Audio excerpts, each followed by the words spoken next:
हरे कृष्णा। आप सभी का दिन शुभ और मंगलमय हो। इससे पहले की कथा सुनने के लिए आप सभी का बहुत बहुत धन्यवाद। आज सुनिए कार्तिक मास महात्म का अगला अध्याय। इससे पहले आज आप सुनेंगे कान्हा जी और एक नन्ही चिड़िया की कहानी। यह कहानी महाभारत काल से जुड़ी हुई है।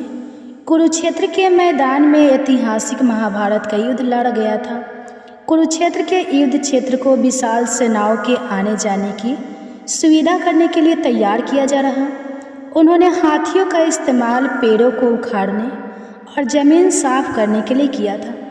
ऐसे ही वहाँ पर एक पेड़ पर एक गौरैया अपने 4 नन्हे नन्हे बच्चों के साथ रहती थी।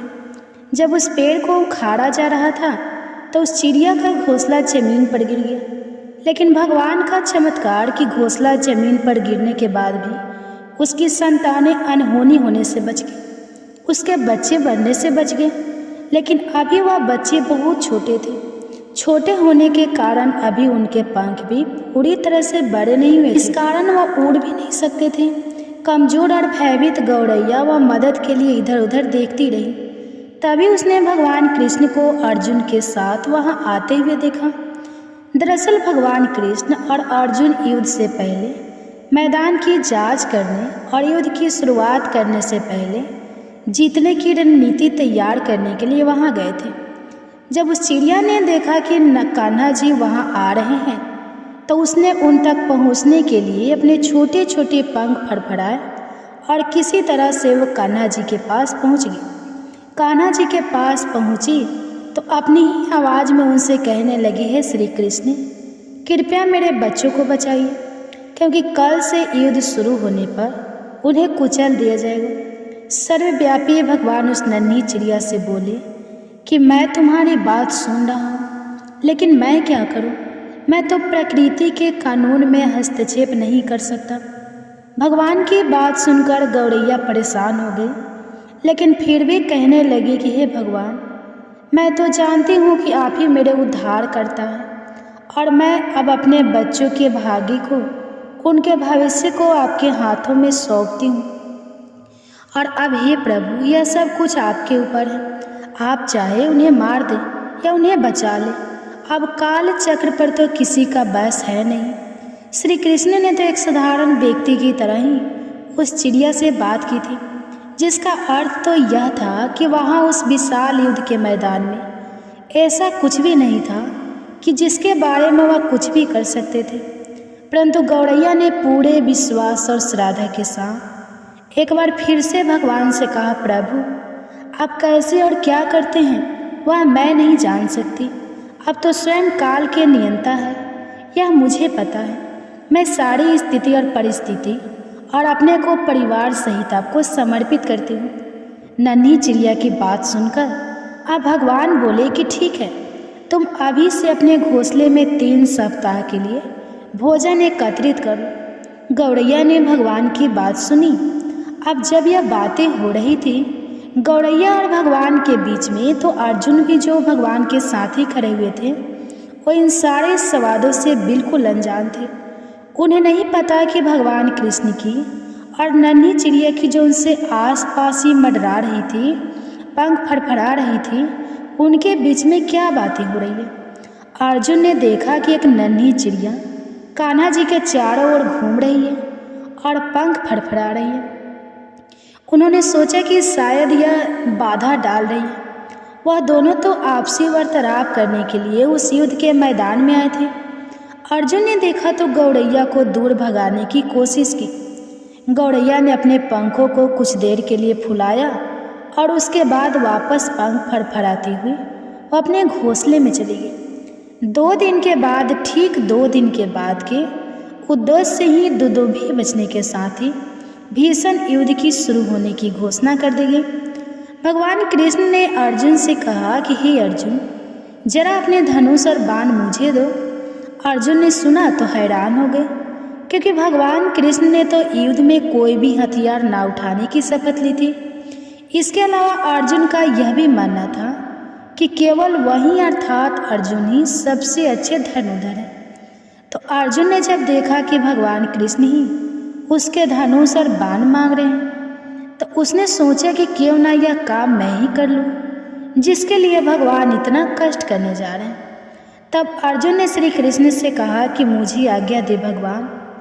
अर्जुन ने पूरे विश्वास के साथ यह बात कही कि मेरे तीरों के लिए तो कुछ भी अवध नहीं है, मेरा निशाना कभी चूक नहीं सकता। चुपचाप अर्जुन से धनुष लेकर भगवान श्री कृष्ण ने एक हाथी को निशाना बनाया। हाथी को मारने के लिए निशाना बनाया, कुछ और करने के लिए अब आप जानिए। अब उन्होंने एक हाथी को निशाना बनाया, लेकिन यह क्या हुआ कि हाथी को मारकर नीचे गिराने के बजाय वो तो तीर कान्हा जी ने छोड़ा था, वह हाथी के गले में जो घंटी बंधी हुई थी उससे जा टकराया और एक चिंगारी से उड़ गई। सारे रहस्य और सभी बातें से अनजान अर्जुन ने जब यह देखा तो अपनी हंसी नहीं रोक पाए। सोचने लगे कि भगवान कृष्ण तो एक आसान सा निशाना भी चूक गए। कहने लगे, प्रभु क्या मैं प्रयास करूं? इस प्रकार अर्जुन ने स्वयं को प्रस्तुत कर दिया, किंतु भगवान कृष्ण ने उनकी इस प्रतिक्रिया को नज़रअंदाज करते हुए उनका धनुष उन्हें वापस कर दिया और कहने लगे कि बस अब कुछ और करना जरूरी नहीं है। लेकिन अर्जुन ने जब देखा कि भगवान कृष्ण ने तो बिना किसी को मारे और बिना निशाना लगाए ही धनुष और बाण वापस कर दिया, तब उन्होंने पूछा कि हे केशव, फिर आपने हाथी को तीर क्यों मारा जिससे हाथी भी नहीं मरा? तब भगवान कृष्ण ने अर्जुन से कहा, क्योंकि इस हाथी ने उस गौरैया के एकमात्र घोंसले की जो कि इसी पेड़ पर था उसे गिरा दिया। अर्जुन ने बड़ा हैरान होकर पूछा, इसके अलावा हाथी तो बिल्कुल अभी तक स्वस्थ और जीवित है और केवल उसकी घंटी ही टूट कर गिरी है। अर्जुन के सवालों को नज़रअंदाज करते हुए भगवान कृष्ण ने अर्जुन को केवल शंख बजाने का ही निर्देश दिया। शंख बजते ही युद्ध शुरू हो गया और अगले 18 दिनों में कई बड़ा ही भयानक दृश्य था। इस प्रकार से अंत में पांडव की जीत हुई। तो एक बार फिर भगवान श्री कृष्ण अर्जुन को अपने साथ उसी युद्ध के मैदान में भ्रमण करने के लिए ले गए। कई शव अभी भी वहाँ पर हैं जो उनके अंतिम संस्कार का इंतजार कर रहे हैं। युद्ध का वह मैदान गंभीर अंगों और सिरबेजान सीढ़ियों और हाथियों से अटा पड़ा था। चारों तरफ लाशों के ढेर थे। खून से युद्ध के मैदान की मिट्टी भी लाल हो गई थी। तब भगवान कृष्ण एक निश्चित स्थान पर गए और वहीं पर रुक गए। एक घंटी जो कि हाथी पर बांधी जाती थी उसे देखकर वह सोचने लगे। फिर कुछ सोचकर उन्होंने अर्जुन से कहा, पार्थ क्या आप मेरे लिए घंटी उठाएंगे और इसे एक तरफ रख देंगे? निर्देश तो बिल्कुल सरल था। भगवान कृष्ण ने बिल्कुल सीधे शब्दों में ही अर्जुन को केवल घंटी उठाने के लिए कहा था। लेकिन अर्जुन को बात समझ में नहीं आई कि घंटे उठाने के लिए भगवान कृष्ण ने अर्जुन से ही क्यों कहा। आखिरकार इस विशाल मैदान में जहाँ पर बहुत सारी चीज़ों को साफ करने की आवश्यकता थी, भगवान ने तो एक धातु के टुकड़ों को ही रास्ते से हटाने के लिए क्यों कहा। अब अर्जुन के मन में बहुत सारे प्रश्न आ गए। उन्हीं प्रश्नवाचक दृष्टि से अर्जुन ने भगवान की ओर देखा तो भगवान ने अर्जुन के प्रश्नों को समझ लिया और कहने लगे, हाँ यही घंटी भगवान, क्या वही घंटी है पार्थ जो हाथी की गर्दन पर पड़ी हुई थी और जिस पर युद्ध प्रारंभ होने से पहले एक दिन मैंने तीर मारा था। अब अर्जुन बिना किसी और सवाल के उस भारी घंटी को उठाने के लिए जैसे ही नीचे झुके और उन्होंने उस घंटी को उठाया तो उनकी तो मानो दुनिया ही हमेशा के लिए बदल गई। 1 2 3 4 और 5 4 युवा पक्षियों के बाद एक मादा गौरैया उस घंटी के नीचे से ले ली। पूरा चिड़िया का परिवार बाहर निकलकर माँ और छोटे छोटे चिड़ियों के बच्चे जो अब युवा हो गए थे वो भगवान कृष्ण के इर्द गिर्द मंडराने लगे और बड़े आनंद से उनकी परिक्रमा करने लगे। 18 दिन पहले काटी गई हाथी के गले की एक घंटी ने पूरे चिड़िया के परिवार की रक्षा की थी। सारा दृश्य देखकर अर्जुन को सब कुछ समझ में आ गया।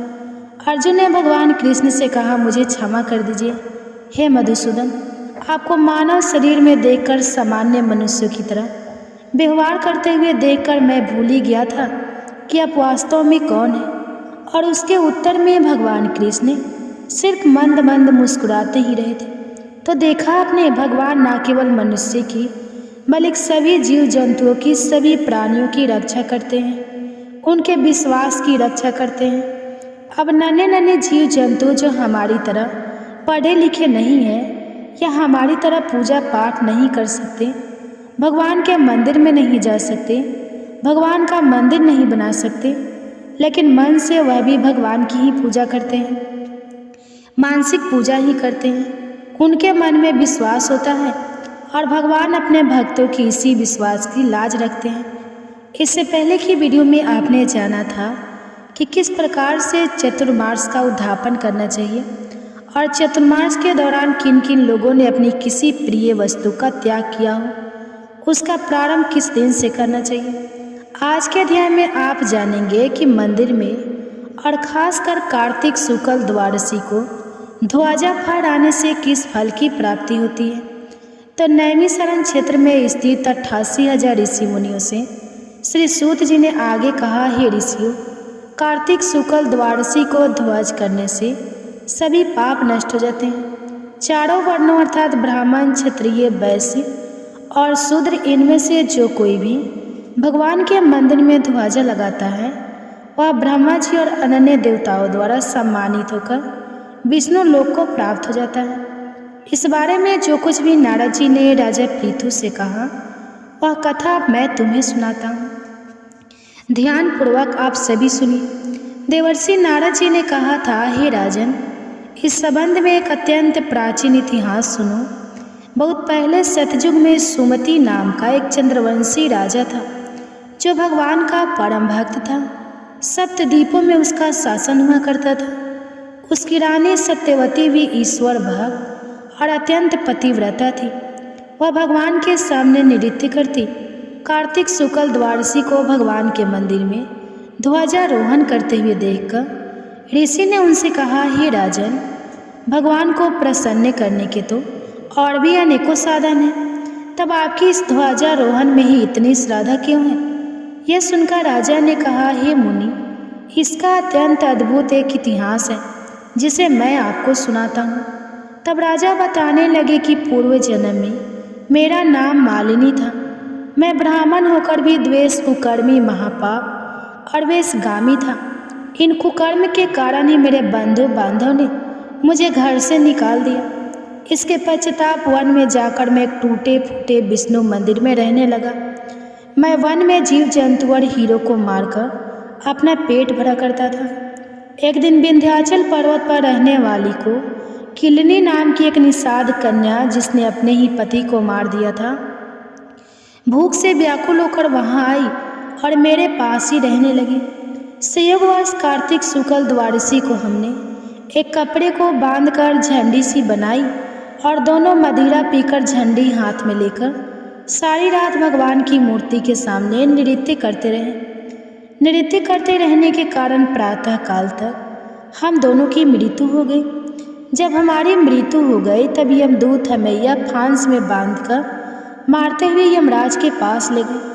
उसी समय भगवान विष्णु के दूत विमान लेकर वहीं आ गए और उन यमदूतों को जो हमें लेकर जा रहे थे धिक्कारते हुए बोले कि तुम सिर्फ पापियों को ही पुरी में ले जा सकते हो, धर्मात्माओं को नहीं।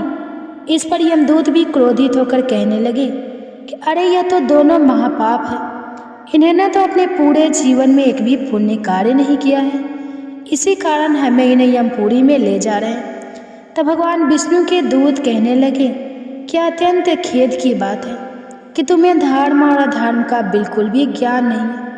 यह ठीक है कि जीवन भर यह सिर्फ पाप कर्मों में ही लिप्त रहे, परंतु कार्तिक शुक्ल द्वादशी को तो इन्होंने भगवान के मंदिर में ध्वजारोहण और नृत्य गायन किया है। इससे तो इनको सारे पाप जड़ सहित नष्ट हो गए हैं, इसलिए यह अब विष्णु लोक जाने के अधिकारी है। भले ही इन्होंने अनजाने में यह सब कार्य किया है। इसके पश्चाताप विष्णु भगवान के दूत हमें विमान में बैठाकर विष्णु लोक को ले गए। अपनी कथा समाप्त करते हुए राजा ने कहा, हे पूज्यवर, अनजाने में ध्वजारोपण का ऐसा फल है तो श्रद्धापूर्वक कार्तिक शुक्ल द्वादशी को ध्वजारोहण करने से जितना फल प्राप्त हो सकता है उसका तो वर्णन ही नहीं किया जा सकता। इतनी कथा सुनकर भी भागकर तप करने वाले वन में चले गए। हरे कृष्णा। आज के अध्याय में बस इतना ही। अब सुनिए बृहस्पति व्रत की कथा, उसके बाद तुलसी माता की पावन। कृष्णा। जय श्री हरि। ओम नमः शिवाय। प्रिय भक्तजनों, आज बृहस्पतिवार के दिन आप बृहस्पति देव की बड़ी ही दुर्लभ कथा सुनेंगे। इस कथा को सुनने से भक्तों की सभी मनोकामनाएं भगवान बृहस्पति देव की कृपा से पूर्ण हो जाती है। तो आइए बड़े ही श्रद्धा और प्रसन्नचित मन से इस कथा को सुनते हैं। भारतवर्ष में एक प्रतापी और दानी राजा राज्य करता था। वह नित्य गरीबों और ब्राह्मणों की सहायता करता था। यह बात उसकी रानी को अच्छी नहीं लगती थी। वह ना ही गरीबों को दान देती, ना ही भगवान का पूजन करती थी और राजा को भी दान देने से मना किया करती थी। एक दिन राजा शिकार खेलने वन को गए हुए थे तो रानी महल में अकेली थी। उसी समय एक दिन राजा शिकार खेलने वन को गए हुए थे तो रानी महल में अकेली थी। उसी समय बृहस्पति देव साधु वेश राजा के महल में भिक्षा लेने के लिए गए और भिक्षा मांगी तो रानी ने भिक्षा देने से इनकार कर दिया और कहा, हे साधु महाराज, मैं तो दान पुण्य से तंग आ गई हूँ। मेरा पति सारा धन लुटाते रहते हैं। मेरी इच्छा है कि हमारा धन नष्ट हो जाए, फिर ना रहेगा बांस ना बाजेगी बांसुरी। साधु ने कहा, देवी तुम तो बड़ी विचित्र हो। धन और संतान तो सभी चाहते हैं, पुत्र और लक्ष्मी तो पापी के घर भी होने चाहिए। यदि तुम्हारे पास अधिक धन है तो भूखों को भोजन दो, प्यासों के लिए प्याऊ बनवाओ, मुसाफिरों के लिए धर्मशालाएं खुलवाओ। जो निर्धन अपनी कुंवारी कन्याओं का विवाह नहीं कर सकते उनका विवाह करा दो। ऐसे और कई काम है जिनके करने से तुम्हारा यश लोक और परलोक में फैलेगा। परंतु रानी पर उपदेश का कोई प्रभाव नहीं पड़ा। वो बोली, महाराज आप मुझे कुछ ना समझाए। मैं ऐसा धन नहीं चाहती जो हर जगह बांटती फिरूं। साधु ने उत्तर दिया, यदि तुम्हारी ऐसी इच्छा है तो तथास्तु। तुम ऐसा करना कि बृहस्पतिवार को घर लीपकर पीली मिट्टी से अपना सिर धोकर स्नान करना, भट्टी चढ़ाकर कपड़े धोना। ऐसा करने से आपका सारा धन नष्ट हो जाएगा। इतना कहकर वह साधु महाराज वहाँ से आलोक हो गए और साधु के अनुसार कई बातों को पूरा करते हुए रानी को केवल 3 बृहस्पतिवार ही बीते थे कि उसकी समस्त धन संपत्ति नष्ट हो गई। भोजन के लिए राजा का परिवार तरसने लगा। तब एक दिन राजा ने रानी से बोला कि हे रानी, तुम यहीं रहो, मैं दूसरे देश को जाता हूँ, क्योंकि यहाँ पर सभी लोग मुझे जानते हैं, इसलिए मैं कोई छोटा कार्य नहीं कर सकता। ऐसा कहकर राजा परदेश चला गया। वहाँ वह जंगल से लकड़ी काट कर लाता और शहर में बेचता था। इस तरह वह अपना जीवन व्यतीत करने लगा। इधर राजा के परदेश जाते ही रानी और दासी दुखी रहने लगे। एक बार जब रानी और दासी को 7 दिन तक बिना भोजन के रहना पड़ा तो रानी ने अपनी दासी से कहा, हे दासी, पासी के नगर में मेरी बहन रहती है, वह बड़ी धनवान है, तो उसके पास जा और कुछ लेकर आ, ताकि थोड़ा बहुत गुजार बसर हो सके। रानी दासी की बहन के पास गई। उस दिन गुरुवार था और रानी की बहन उस समय बृहस्पति व्रत की कथा सुन रही थी। दासी ने रानी की बहन को अपनी रानी का संदेश दिया, लेकिन रानी की बड़ी बहन ने कोई उत्तर नहीं दिया। जब दासी को रानी की बहन से कोई उत्तर नहीं मिला तो वह बहुत दुखी हुई और उसे क्रोध भी आया। दासी ने वापस आकर रानी को सारी बात बता दी। सुनकर रानी ने अपने भाग्य को कोसा। उधर रानी की बहन ने सोचा कि मेरी बहन की दासी आई थी, परंतु मैं उससे नहीं बोली, इससे वह बहुत दुखी हुई होगी। कथा सुनकर और पूजन समाप्त करके वह अपनी बहन के घर आई और कहने लगी, हे बहन, मैं बृहस्पतिवार का व्रत कर रही थी, तुम्हारी दासी मेरे घर आई थी, परंतु जब तक कथा होती है तब तक ना तो उठते हैं और ना ही बोलते हैं, इसलिए मैं नहीं बोली। कहो दासी क्यों गई थी? रानी बोली, बहन तुमसे क्या छुपाओ, हमारे घर में खाने तक को अनाज नहीं था, ऐसा कहते कहते रानी की आंखें भर आई। उसने दासी समेत पिछले 7 दिनों से भूखे रहने तक की बात अपनी बहन को विस्तार पूर्वक सुना दी। रानी की बहन बोली, देखो बहन, भगवान बृहस्पति सबकी मनोकामना को पूर्ण करते हैं। देखो शायद तुम्हारे घर में अनाज रखा हो। पहले तो रानी को विश्वास नहीं हुआ, पर बहन के आग्रह करने पर उसने अपनी दासी को अंदर भेजा तो उसे सचमुच अनाज से भरा एक घड़ा मिल गया। यह देखकर दासी को बड़ी हैरानी हुई। दासी रानी से कहने लगी, हे रानी, जब हमको भोजन नहीं मिलता तो हम व्रत ही तो करते हैं, इसलिए क्यों ना इनसे व्रत और कथा की विधि पूछ ली जाए ताकि हम भी व्रत कर सके। तब रानी ने अपनी बहन से बृहस्पति व्रत के बारे में पूछा। उसकी बहन ने बताया, बृहस्पतिवार के व्रत में चने की दाल और मुनक्का से विष्णु भगवान का केले की जड़ में पूजन करें तथा दीपक जलाएं, व्रत कथा सुने और पीला भोजन ही करें। इससे बृहस्पति देव प्रसन्न होते हैं। और व्रत और पूजन विधि बताकर रानी की बहन अपने घर को लौट गई। 7 दिन के बाद जब गुरुवार आया तो रानी और दासी ने व्रत रखा। घुड़साल में जाकर चना और गुड़ लेकर आए, फिर उससे केले की जड़ तथा विष्णु भगवान का पूजन किया। अब पीला भोजन कहाँ से आए, इस बात को लेकर दोनों बहुत दुखी थी, क्योंकि उन्होंने व्रत रखा था, इसलिए बृहस्पति देव उनसे प्रसन्न थे। इसलिए वे एक साधारण व्यक्ति का रूप धारण करके 2 थालों में सुंदर पीला भोजन दासी को दे गए। भोजन पाकर दासी बहुत प्रसन्न हुई और फिर रानी के साथ मिलकर भोजन ग्रहण किया। उसके बाद वे सभी गुरुवार को व्रत और पूजन करने लगे। बृहस्पति भगवान की कृपा से उनके पास फिर से धन संपत्ति आ गई, परंतु रानी फिर से पहले की तरह आलस्य करने लगी। तब दासी बोली, देखो रानी, तुम पहले भी इस प्रकार आलस्य करती थी। तुम्हें धन रखने में कष्ट होता था, इस कारण सभी धन नष्ट हो गया, और अब जब भगवान बृहस्पति की कृपा से धन मिला है तो तुम्हें फिर से आलस्य होता है। रानी को समझाते हुए दासी कहती है कि बड़ी मुसीबतों के बाद हमने यह धन पाया है, इसलिए हमें दान पुण्य करना चाहिए, भूखे मनुष्य को भोजन कराना चाहिए और धन को शुभ कार्यों में खर्च करना चाहिए, जिससे तुम्हारे कुल का यश बढ़ेगा, स्वर्ग की प्राप्ति होगी और प्रीत प्रसन्न होंगे। दासी की बात मानकर रानी अपना धन शुभ कार्यों में खर्च करने लगी, जिससे पूरे नगर में उसका यश फैलने लगा। उधर एक दिन राजा दुखी होकर जंगल में एक पेड़ के नीचे आसन जमाकर बैठ गया। वह अपनी दशा को याद करके व्याकुल होने लगा। बृहस्पतिवार का दिन था। एकाएक उसने देखा कि निर्जल वन में एक साधु प्रकट हुए। वह साधु वेश में स्वयं बृहस्पति देवता थे। लकड़हारे के सामने आकर बोले, हे लकड़हारे, इस सुनसान जंगल में तो इतना चिंता मग्न क्यों बैठा है?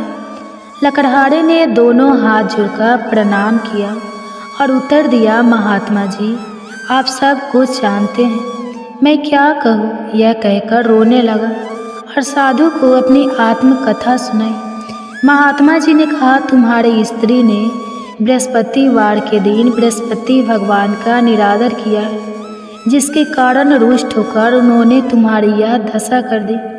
अब तुम चिंता को दूर करके मेरे कहने पर चलो तो तुम्हारे सब कष्ट दूर हो जाएंगे और भगवान पहले से भी अधिक संपत्ति देंगे। तुम बृहस्पतिवार के दिन कथा किया करो। 2 पैसे के चने मुनक्का लाकर उसका प्रसाद बनाओ और शुद्ध जल से लोटे में शक्कर मिलाकर अमृत तैयार करो। कथा के पश्चाताप अपने सारे परिवार और सुनने वाले प्रेमियों में अमृत और प्रसाद को बांटकर खुद भी ग्रहण करो। ऐसा करने से भगवान तुम्हारी सब मनोकामनाएं पूरी करेंगे। साधु के ऐसे वचन सुनकर लकड़हारा बोला, हे प्रभु, मुझे लकड़ी बेचकर इतना पैसा नहीं मिलता जिससे भोजन के उपरांत कुछ बचा सकूं। मैंने रात्रि में अपनी स्त्री को व्याकुल देखा है। मेरे पास कुछ भी नहीं जिससे मैं उसकी खबर मंगा सकूं, और फिर मैं बृहस्पति देव की क्या कहानी सुनूं? मुझको तो कुछ भी मालूम नहीं है। साधु ने कहा, हे लकड़हारी, तुम किसी बात की चिंता मत करो। बृहस्पतिवार के दिन तुम रोजाना की तरह लकड़ियाँ लेकर शहर को जाओ। तुमको रोज से दुगुना धन प्राप्त, जिससे तुम भली भांति भोजन कर लोगे और बृहस्पति देव की पूजा का सामान भी आ जाएगा। बृहस्पति देव की कथा इस प्रकार है, सुनो। प्राचीन काल में एक ब्राह्मण रहता था। वह बहुत निर्धन था, उसकी कोई संतान नहीं थी। उसकी स्त्री बहुत मलिनता के साथ रहती थी। वह स्नान नहीं करती, किसी देवता का पूजा नहीं करती। इससे ब्राह्मण देवता बड़े दुखी थे। बेचारे बहुत कुछ कहते थे, किंतु उसका कुछ परिणाम नहीं निकला। भगवान की कृपा से ब्राह्मण की स्त्री के कन्या रूपी रत्न पैदा हुआ।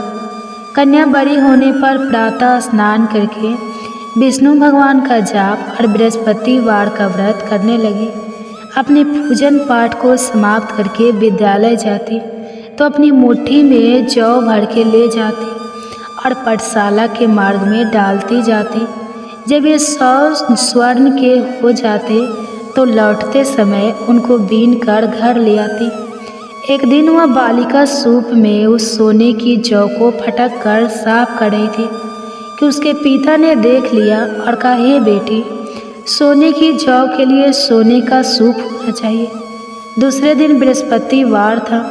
इस कन्या ने व्रत रखा और बृहस्पति देव से प्रार्थना करके कहा, मैंने आपकी पूजा सच्चे मन से की है, तो मेरे लिए सोने का सूप दे दो। बृहस्पति देव ने उसकी प्रार्थना स्वीकार कर ली। रोजाना की तरह वह कन्या जौ फैलाती हुई जाने लगी। जब लौटकर जौ बीन रही थी तो बृहस्पति देव की कृपा से सोने का सूप मिला। उसे वह घर ले आई और उसमें जौ साफ करने लगी, परंतु उसकी माँ का वही ढंग रहा। एक दिन की बात है कि वह कन्या सोने के सूप में जौ साफ कर रही थी। उस समय उस शहर का राजपूत वहां से होकर निकला। इस कन्या के रूप और कार्य को देखकर मोहित हो गया और अपने घर आकर भोजन और जल त्याग कर उदास होकर लेट गया। राजा को इस बात का पता लगा तो अपने प्रधानमंत्री के साथ उसके पास गए और बोले, हे बेटा, तुम्हें किस बात का कष्ट है? किसी ने तुम्हारा अपमान किया है अथवा और कोई कारण हो सके तो कहो, मैं वही कार्य करूँगा जिससे तुम्हें प्रसन्नता हो। अपने पिता की राजकुमार ने बातें सुनी तो वह बोला, मुझे आपकी कृपा से किसी बात का दुख नहीं है। किसी ने मेरा अपमान नहीं किया है, परंतु मैं उस लड़की से विवाह करना चाहता हूँ जो सोने के सूप में जौ साफ कर रही थी। यह सुनकर राजा आश्चर्य में पड़ गया और बोला, हे बेटा, इस तरह की कन्या का पता तुम ही लगाओ, मैं उसके साथ तेरा विवाह अवश्य ही करवा दूंगा। राजकुमारी ने उस लड़की के घर का पता बताया। तब मंत्री उस लड़की के घर गए और ब्राह्मण देवता को सभी हाल बताया। ब्राह्मण देवता राजकुमार के साथ अपनी कन्या का विवाह करने के लिए तैयार हो गए तथा विधि विधान के अनुसार ब्राह्मण की कन्या का विवाह राजकुमार के साथ हो गया। कन्या के घर से जाते ही पहले की भांति उस ब्राह्मण देवता के घर में गरीबी का निवास हो गया। अब भोजन के लिए भी अन्न बड़ी मुश्किल से मिलता था। एक दिन दुखी होकर ब्राह्मण देवता अपनी पुत्री के पास गए। बेटी ने पिता की दुखी अवस्था को देखा और अपनी माँ का हाल पूछा। तब ब्राह्मण ने भी सभी हाल कहा। कन्या ने बहुत सा धन देकर अपने पिता को विदा कर दिया। इस तरह ब्राह्मण का कुछ समय सुखपूर्वक व्यतीत हुआ। कुछ दिन के बाद फिर वही हाल हो गया। ब्राह्मण फिर अपनी कन्या के यहाँ गया और सारा हाल कहा तो लड़की बोली, हे पिताजी, आप माता जी को यहाँ ले आओ, मैं उन्हें विधि बता दूंगी जिससे उनकी गरीबी दूर हो जाए। वह ब्राह्मण देवता अपनी स्त्री को साथ लेकर पहुँचे तो अपनी माँ को समझाने लगे कि हे माँ, तुम प्रातःकाल प्रथम स्नान आदि करके विष्णु भगवान का पूजन करो तो सब दरिद्रता दूर हो जाएगी। परंतु उसकी माँ ने एक भी बात नहीं मानी और प्रातः काल उठकर अपनी पुत्री के बच्चों की जूठन को खा लिया। इससे उसकी पुत्री को भी बहुत गुस्सा आया। उसने एक रात को एक कोठरी में से सारा सामान निकाल दिया और अपनी माँ को उसमें बंद कर दिया। प्रातः उसमें से उसे निकाला तो स्नान आदि करा के पूजा पाठ करवाया तो उसकी माँ की बुद्धि ठीक हो गई। इसके बाद वह नियम से पूजा पाठ करती और प्रत्येक बृहस्पतिवार को व्रत रखने लगी। इस व्रत के प्रभाव से उसके माता और पिता बहुत ही धनवान और पुत्रवान हो गए और बृहस्पति देवता के प्रभाव से इस लोक के सुख को भोगकर अंत में स्वर्ग को प्राप्त। इस तरह कहानी कहकर साधु देवता वहाँ से अंतर्ध्यान हो गए। धीरे धीरे समय व्यतीत होने पर फिर वही बृहस्पतिवार का दिन आया। लकड़हारा जंगल से लकड़ी काटकर किसी शहर में बेचने गया। उसे उस दिन और दिन से अधिक पैसा मिला। राजा ने चना गुड़ आदि लाकर गुरुवार का व्रत किया। उस दिन से उसके सभी क्लेश दूर हो गए।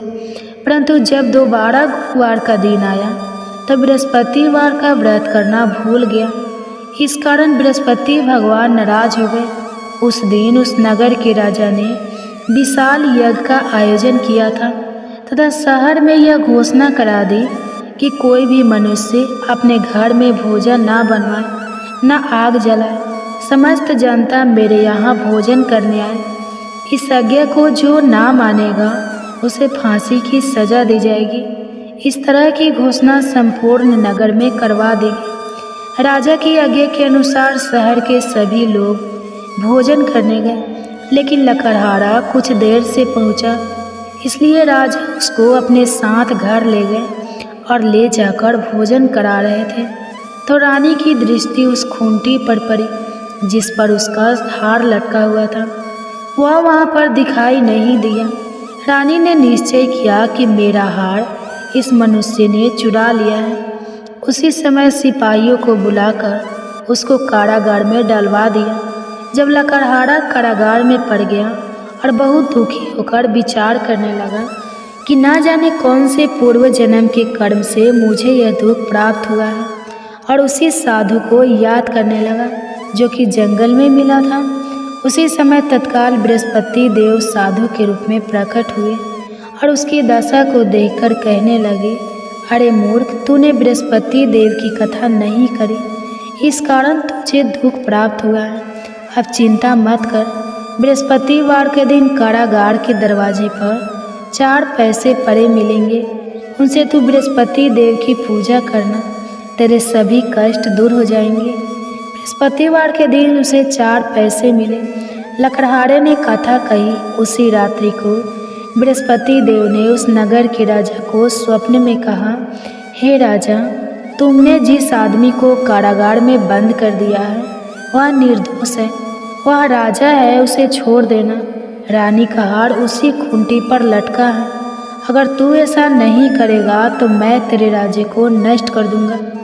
इस तरह रात्रि के स्वप्न को देखकर राजा प्रातः काल उठा और खूंटी पर हार देकर लकड़हारे को बुलाकर क्षमा मांगी और लकड़हारे को योग्य सुंदर वस्त्र आभूषण देकर विदा कर दिया। बृहस्पति देव की आज्ञा के अनुसार लकड़हारा अपने नगर को चल दिया। राजा जब अपने नगर के निकट पहुंचा तो उसे बड़ा आश्चर्य हुआ। नगर में पहले से अधिक बाग, तालाब, कुएं तथा बहुत सी धर्मशाला, मंदिर आदि बनाई गई। राजा ने पूछा, यह किसका बाग और धर्मशाला है? तब नगर के सब लोग कहने लगे, यह सब रानी और बंदी के हैं। तो राजा को आश्चर्य हुआ और गुस्सा भी आया। जब रानी ने यह खबर सुनी कि राजा आ रहे हैं तो उन्होंने दासी से कहा, हे दासी, देख राजा हमको कितनी बुरी हालत में छोड़ गए थे।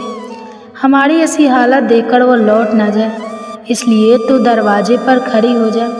आगे के अनुसार दासी दरवाजे पर खड़ी हो गई। दासी दरवाजे पर खड़ी हो गई। राजा आए तो उन्हें अपने साथ लेकर आई।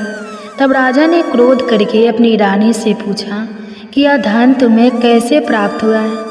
तब उन्होंने कहा, हमें यह सब धन बृहस्पति देव के इस व्रत के प्रभाव से प्राप्त हुआ है। राजा ने निश्चय किया कि 7 रोज बाद तो सभी बृहस्पति देव का पूजन करते हैं, परंतु मैं प्रतिदिन 3 बार कहानी और रोज व्रत किया करूँगा। अब हर समय राजा के दुपट्टे में चने की दाल बंधी रहती और दिन में 3 बार कहानी कहते। एक रोज राजा ने विचार किया कि चलो अपनी बहन के यहाँ हो आवे। इस तरह निश्चय करके राजा घोड़े पर सवार होकर अपनी बहन के यहाँ को चलने लगा। मार्ग में उसने देखा कि कुछ आदमी एक मुर्दे को लिए जा रहे हैं। उन्हें रोककर राजा कहने लगा, अरे भाइयों, मेरी बृहस्पति देव की कथा सुन लो।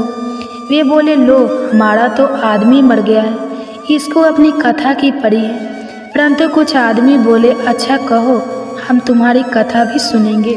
राजा ने दाल निकाली और जब कथा आधी हुई थी कि मुर्दा हिलने लगा, और जब कथा समाप्त हो गई तो राम राम करके मनुष्य उठकर खड़ा हो गया। आगे मार्ग में उसे किसान खेत में हल चलाता मिला, तो राजा ने उसे देखकर बोला, अरे भैया, तुम मेरी बृहस्पतिवार की कथा सुन लो। किसान बोला, जब तक मैं तेरी कथा सुनूंगा तब तक 4 हरैया जोत लूँगा, जा अपनी कथा किसी और को सुनाना। इस तरह राजा आगे चलने लगा। राजा के हटते ही बैल पछाड़ खाकर गिर गए और किसान के पेट में बड़ी जोर का दर्द होने लगा। उस समय उसकी माँ रोटी लेकर आई और उसने जब यह देखा तो अपने पुत्र से सब हाल पूछा और बेटे ने सभी हाल कह दिया। तो बुढ़िया दौड़ी दौड़ी उस घुड़सवार के पास गई और उसे बोली कि मैं तेरी कथा सुनूंगी, तू अपनी कथा मेरे खेत पर चलकर ही कहना। राजा ने बुढ़िया के खेत पर जाकर कथा कही, जिसके सुनते ही वह बैल उठकर खड़े हुए तथा किसान के पेट का दर्द भी बंद हो गया। राजा अपनी बहन के घर पहुंचा। बहन ने भाई की खूब मेहमानी की। दूसरे रोज प्रातःकाल राजा जगा तो वह देखने लगा कि सब लोग भोजन कर रहे हैं।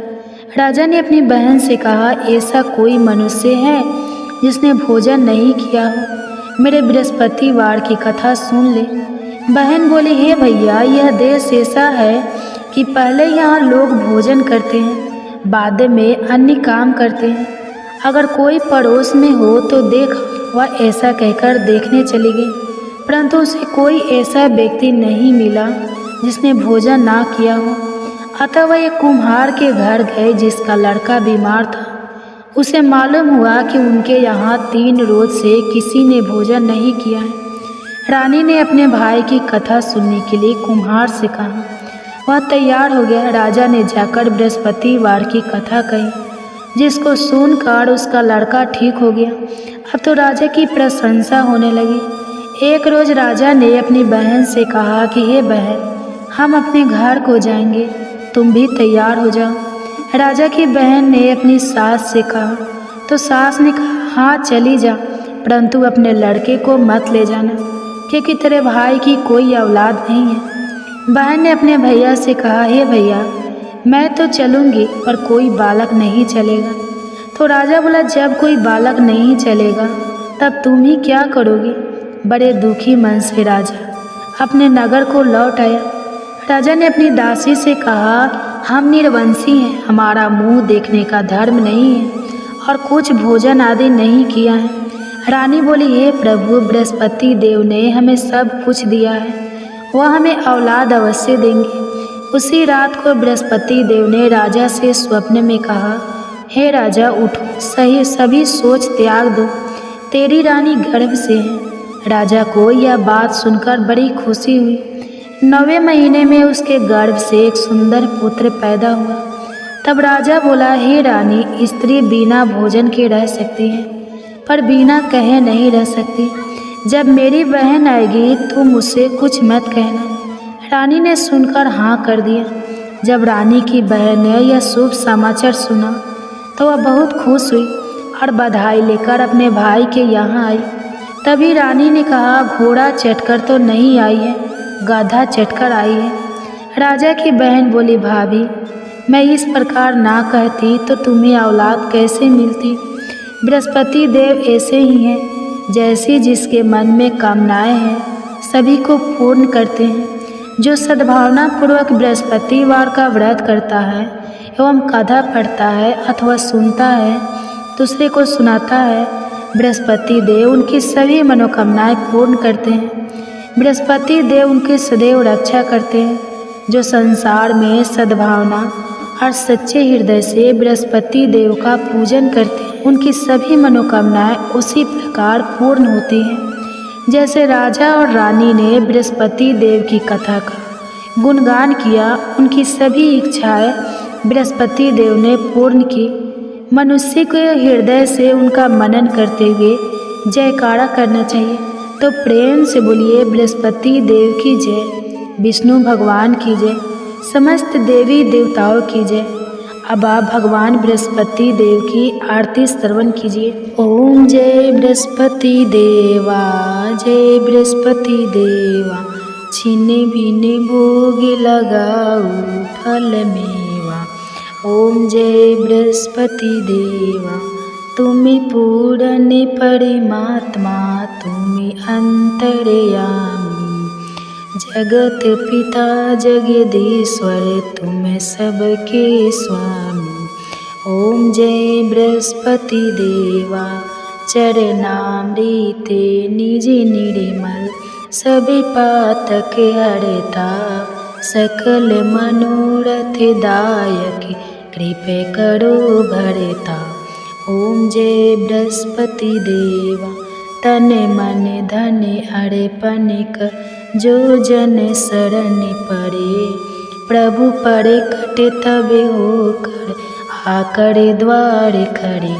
ओम जय बृहस्पति देवा, दीन दयाल दयानिधि, भक्तन हितकारी, पापे दोषी सब हरता, भवे बंधन हारी। ओम जय बृहस्पति देवा, संकल मनोरथ दायक, सब शयन तारी, विषय विकार मिटाओ, संतन सुखकारी।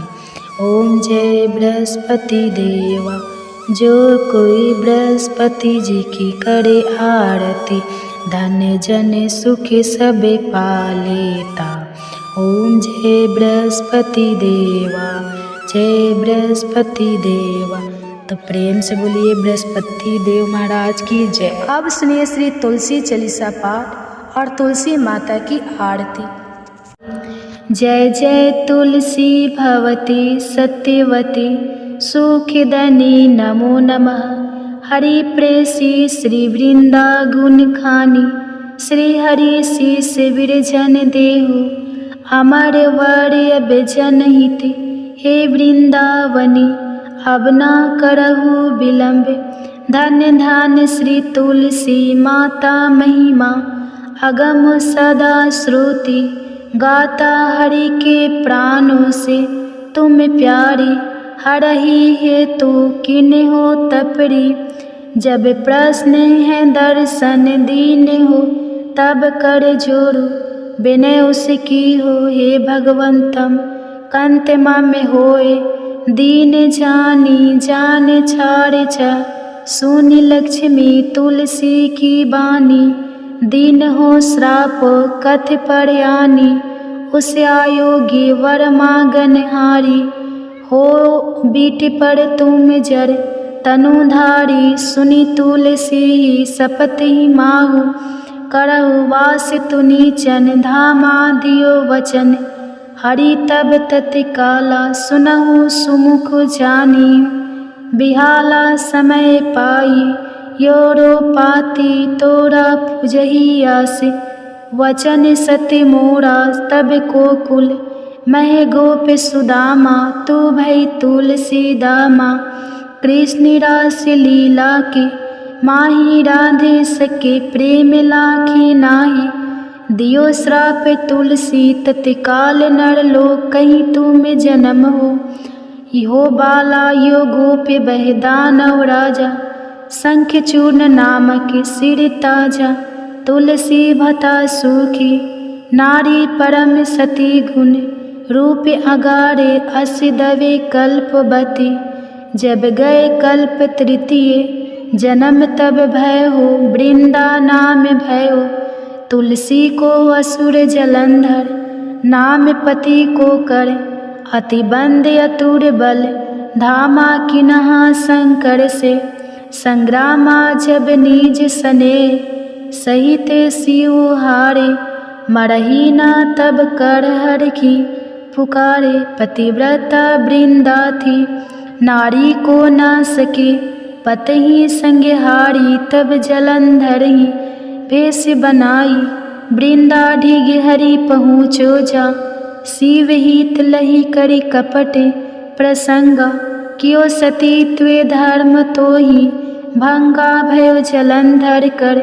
संग हारा सुनी उर्सो के उपारा ही छन की दियो कपट।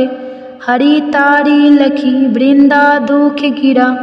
उचार जलंधर जसे हते अभीता सोई। रावण दस हरहि सीता हास्य प्रस्तर सम हृदय। तुम्हारा धर्म खंडे माँ में पति सहारा। यही कारण लई श्राप हमारा होए तनुपासन। तुम्हारा सुनी हरि तुरंत ही वजन। उचार दियो श्राप बीना विचारो लखे नानी जी कर तू। तपति को लन हियो जब पार्वती को जरमति।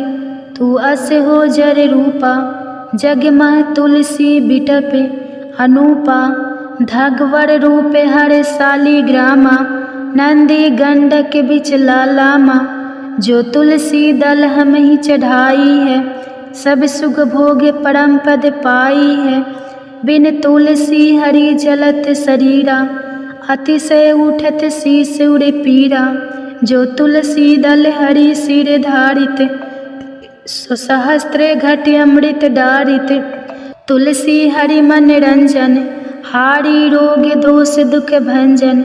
हारी प्रेम सहित हरि भंजन। निरंतर तुलसी राधा में नाही अंतर व्यंजन हो छप्पन। हो प्रकार बीन तुलसी दल ना हरहि। प्यारा सकल तीर्थ तुलसी तर छाही लह दे। मुक्ति जन संशय नाही कवि सुंदर। एक हरि गुण गावत तुलसी ही निकट सहसे गुने पावत। बसत निकट दुर्वासा धामा। जो प्रयास ते पूर्व ललामा पाठी करही। जो नित नर नारी होई सुख भाषा ही त्रिपुरारी। तुलसी चलीसा पढ़ी तुलसी तरु गिरिधारी। दीपदान करी पुत्र फल पावा। बंध नारी सकल दुख दरिद्र हरि। हारि परम प्रसन्न आसे धन जन गही। कर बसही पूर्णात्रही अभिमत फल जगत। महिला ही पूर्ण सब काम कज दलही। तुलसी तक सहज बसही हरि राम तुलसी महिमा।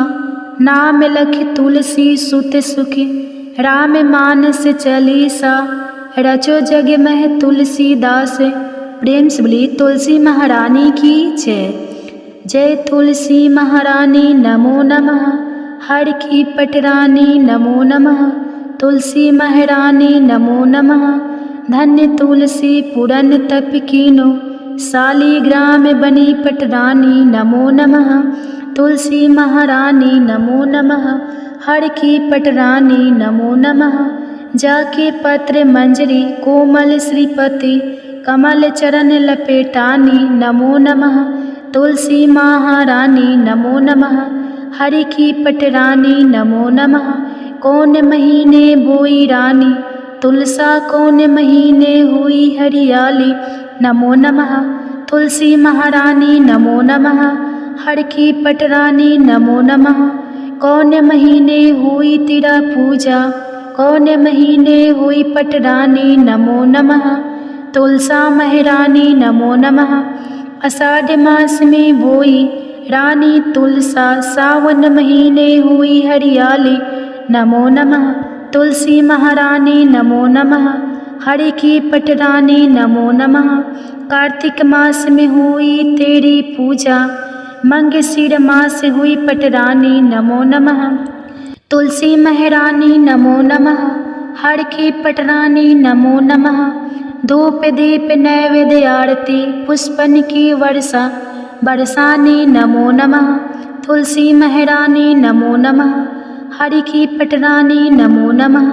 56 भोग 36 व्यंजन बिन तुलसी हरि एक न मानी नमो नमः। तुलसी महारानी नमो नमः, हरि की पटरानी नमो नमः। जो तुलसी को सवेरे गाए श्री कृष्ण के दर्शन पाए नमो नमः। तुलसी महारानी नमो नमः, हर की पटरानी नमो नमः। जो तुलसी को दोपहर गाए खीर खांड का भोग लगाए नमो नमः। तुलसी महारानी नमो नमः, हरि की पटरानी नमो नमः। जो तुलसी को सांझ को गाए श्री कृष्ण की आरती उतारे नमो नमः। तुलसी महारानी नमो नमः, हरि की पटरानी नमो नमः। जो तुलसी को रात को गाए श्री कृष्ण के चरण दबाए नमो नमः। तुलसी महारानी नमो नमः, हरि की पटरानी नमो नमः। सब सखी मैया तेरा यश गावे भक्ति दान दीज महारानी नमो नमः। तुलसी महारानी नमो नमः, हरि की पटरानी नमो नमः। तुलसी महारानी नमो नमः, हरि की पटरानी नमो नमः।